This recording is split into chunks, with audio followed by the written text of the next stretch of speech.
we get started, what we plan on doing today is I'm not going to rev this up all the way. Now what I've done is I'm trying to find my spacing between here and here because of extrusion and how it sort of plays a role in the gears being destroyed by pressing on them.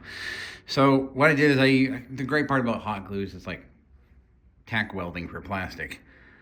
It'll come off if there's going to be any major damage, and it's easy to pull off when I'm done.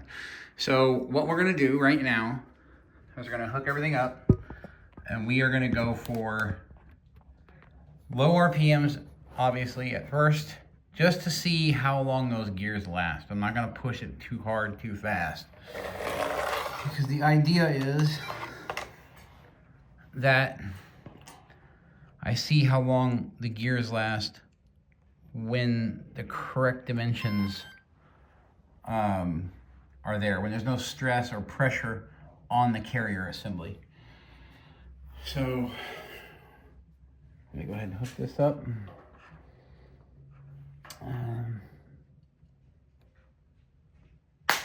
Oh, that's on. Okay. So now, keep in mind what we're going to do is we're just going to kind of run it at a low RPM and see what she does. Hopefully it stays where it's at and the glue's all dry. I don't know. We're gonna go up slow and see what happens.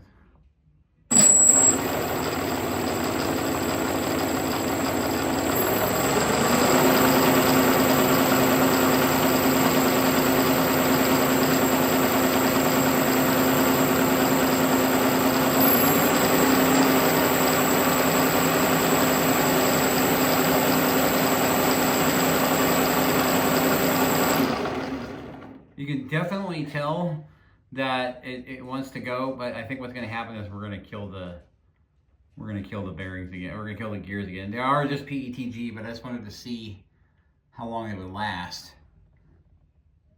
at a fairly low RPM, but I don't think I can help myself.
Okay, so that lasted obviously a lot longer, and I got close to half throttle.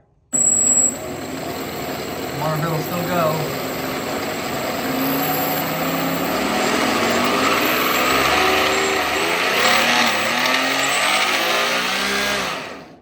And there's the teeth. So it's not so much the pressure of the PETG gears, it's literally, I mean literally, the fact that they're just PETG, and there's a lot of pressure on that sun gear. So that being said, I'm gonna pull this. If I can unplug it. Okay. I'll pull the radio. 1 second. Tight plugs. Okay. Yes, we know. And I'm gonna see, since it's just been kind of tack welded in there, if I can pry it off. I might not be able to. Oh, yep, here we go. Okay. So you can see that's how I engaged it right there. And you can see the light out here so I can kind of focus on that for you. You can kind of see, hopefully you can see, where the gears fail. Now, you can see it still wants to go, and I can still push it with this, but there's not enough teeth left on the edges. It just, the teeth are just too fine. So see, now they're skipping. So I think the metal gears will definitely help with that. I see, because this outer ring gear doesn't take really any damage at all. You just see the teeth from the actual PETG. So yeah, the sooner I get this whole assembly in metal, the better. But that was a good run to see what would happen if I had very little pressure on the carrier. And no matter what, at a specific RPM or a specific runtime, depending on how hot, how fast it goes, not even really heat. I think it's just, it wears down too quickly because of how much torque is on there. So you can see those still got enough bite to where it wants to turn it. So those, basically what's gonna get printed in metal is this outer sleeve, these ring gears, planetary gear, ring gear, and then the sun gear. The carrier, I'm gonna leave as plastic. And then these inserts here that I have that hold the bearings in place are gonna be the same as well. It's just gonna be that outer gear, and it's gonna be machined to, I believe they said 10.02 for a loose fit on the bearing, which is all I'm looking for. It's just a loose fit, because I don't wanna overdo it. So, that being said, that was actually a pretty good run. Let me know what you think down in the comments. We got to about half throttle, which was pretty good actually, and it was a lot longer runtime than we've ever had. I'm actually kind of proud of that. So, and I liked doing the hot glue. Now, obviously, once I get this figured out and the pressure and everything against that carrier nailed down by taking the bottom off of, actually printing one right now, it's a little bit shorter. So once I get these metal gears in, we will have ourselves a machine that may actually run. So that's all gonna be metal in there. And I'm hoping that it's machined well enough. I am going through PCB ways to do it. So I'm kind of hoping that they send me some precision machined stuff. I don't know if they're gonna suggest that I 3D print this or if they CNC it. You'd have to have a jeweler's CNC to do something that small, I would think. But if they can do it, they can do it. I'm getting it all done in tool steel. So I wanna make sure everything's perfect. And then I think that will give us our longevity that we're looking for. And that even goes for the shaft that goes from the gearbox, behind the gearbox into the fan. I may even have that bar done in aluminum, you know, something a little bit more robust so I don't end up snapping it and it being another issue, because I think once I get the torque taken care of with the metal gear setup, then I think, you know, you're gonna have other problems. And the idea is to have a reliable engine that you can use and that won't lose power mid-flight.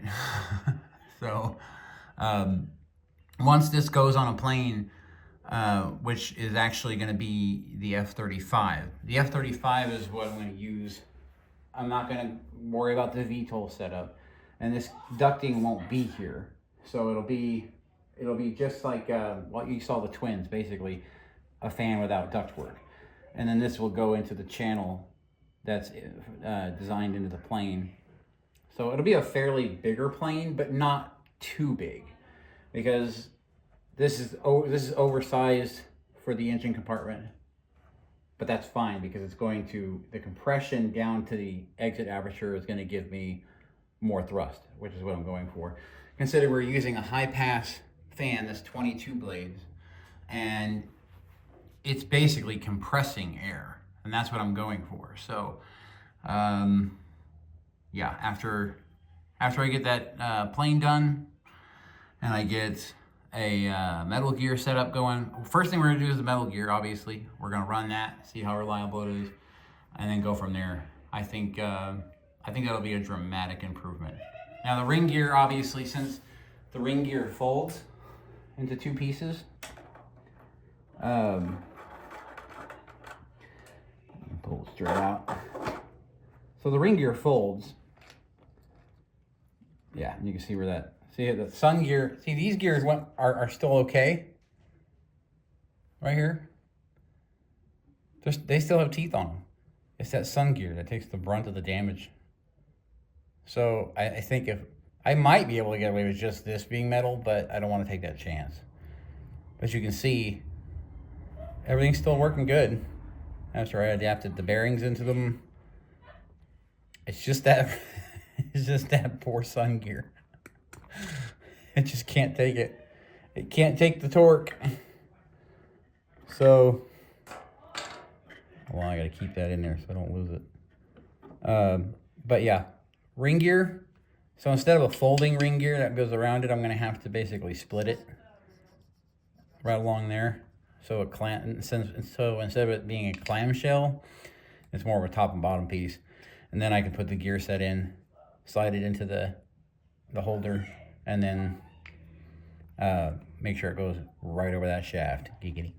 And then we'll go from there. But as you can see, those planetary gears, they're really not damaged at all.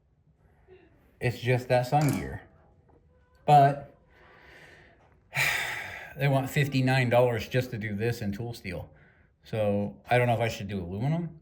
Maybe I should just go with aluminum. I don't know if it'll be the same price or not. We'll see. But I'm going to investigate it and we're going to go from there. So that's enough for this video. Hope you enjoyed it. And hope you have a Merry Christmas. And if you like what you see, please subscribe, comment, share with all your friends. Blow this channel up into the atmosphere so that I can eventually get that into the atmosphere. All right. You'll have a good one. You have a happy Christmas, a Merry Christmas, and a Happy New Year. You see how I do things backwards? Merry Christmas, Happy Holidays, Happy New Year. I'll see you next time.